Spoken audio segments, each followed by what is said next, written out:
Outdoor play is an important part of a child's day. Toddlers develop so many skills when engaged in outdoor play. Dr. Daycare provides an ample amount of time for outdoor activities and gross motor play throughout the day.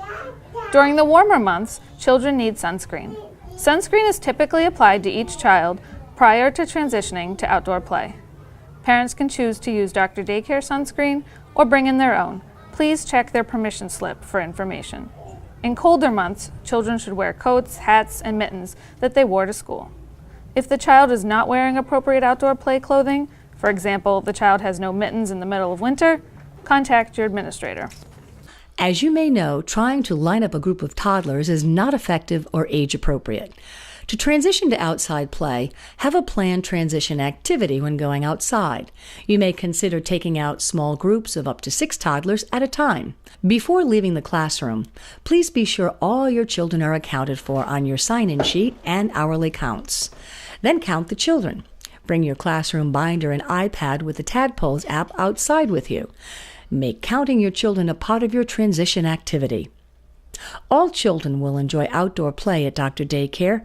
If a parent requests that a child stay indoors due to temperature, illness, or any other reason, please remind them that the entire classroom will go outside and no child will remain indoors with a teacher. With appropriate clothing and preparation, children will have so many great learning experiences. As soon as the children arrive on the playground, count your toddlers again. It's important to make sure all children are accounted for. Dr. Daycare's policy is to supervise the children at all times. This can be achieved in our outside areas through zoning, which simply means that all zones of the playground are visible by a teacher. With appropriate zoning, this will ensure that all children are supervised. It's during outside play that toddlers can fully experience motor skills like running, jumping, catching, and skipping. Outdoor play can guide social skills and relationships, and children will develop problem-solving skills, teamwork, cooperation, and of course, gross motor skills during this time. All outside play can be beneficial for children, but to fully promote emerging skills, teachers need to facilitate a variety of learning opportunities. Teachers can choose activities based on their classroom needs, which can be guided by the REALD or Teaching Strategies assessments. These engaging activities will be planned and organized in the weekly lesson plan. Outdoor time is typically 30 minutes to an hour, twice a day, weather permitting. Some of these activities can be as simple as putting out new materials like trikes, easels, or planned sensory activities. Engage the children in large motor exercises or sit down and read a book together.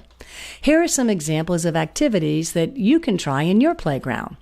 Set up a mud kitchen where children can mix dirt, sand, and water. Provide a variety of old kitchen materials such as measuring cups, spoons, bowls, sifters, and pots and pans. Children will learn measuring, scooping, pouring, and estimating. A nature walk is a great way to enhance your child's appreciation of the natural environment. Ask them to tell you what they see, what they hear, and what they smell. Encourage them to touch, to discover the smoothness of a rock, the roughness of bark, and the texture of a dried leaf. For young children, these are science experiences. Set up an obstacle course with large boxes, tree stumps, or large wooden blocks. Moving through it will teach important concepts like over, under, through, and around. Bring music outdoors and let the children experience the joy of dancing in a natural environment.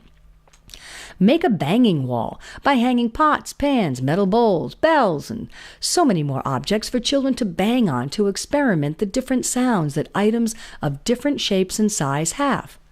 Try water painting. These children paint the sides of a building with a brush and a bucket of water. It exercises arms and upper torso while also teaching about wet and dry, light and dark, and evaporation. Or just bring the easel outside for a different painting experience. Chasing bubbles gives children a chance to run. During the summer, Dr. Daycare classrooms enjoy daily water play. This begins the Monday after the center's preschool graduation and ends the last day of summer vacation, or by September 1st. Children love splashing in sprinklers, hoses, and the water table. Children are not required to wear special water shoes. See our water play procedure for more details. Children should be well hydrated and encouraged to drink water during warm weather outdoor activity. Cleaning up is a skill and a habit, and skills and habits need to be taught. So before leaving the playground, always be sure to remove any trash, pick up sand toys, cover the sandbox, and bring in any belongings. And of course, check to make sure all children are accounted for and have come back indoors. Please count the children before you leave the playground, and again when you arrive back in the classroom. At Dr. Daycare, it's impossible to go outside every day. But there will be days when you cannot go outside. Children will still benefit from gross motor play while inside the classroom. If the National Weather Service identifies a significant health risk, the children will remain indoors. Our outdoor weather policy outlines this further. Please see your administrator with any questions. Even if you can't go outside, take some time to engage your toddlers in gross motor play. Move the furniture to have a dance party. Try some new yoga poses or exercises. Use a parachute or an old sheet and play parachute games in the classroom. Set up sticky spider web with masking tape and invite your toddlers to throw balls of paper at it. There are so many fun games to play indoors that can still get your kids moving and having fun.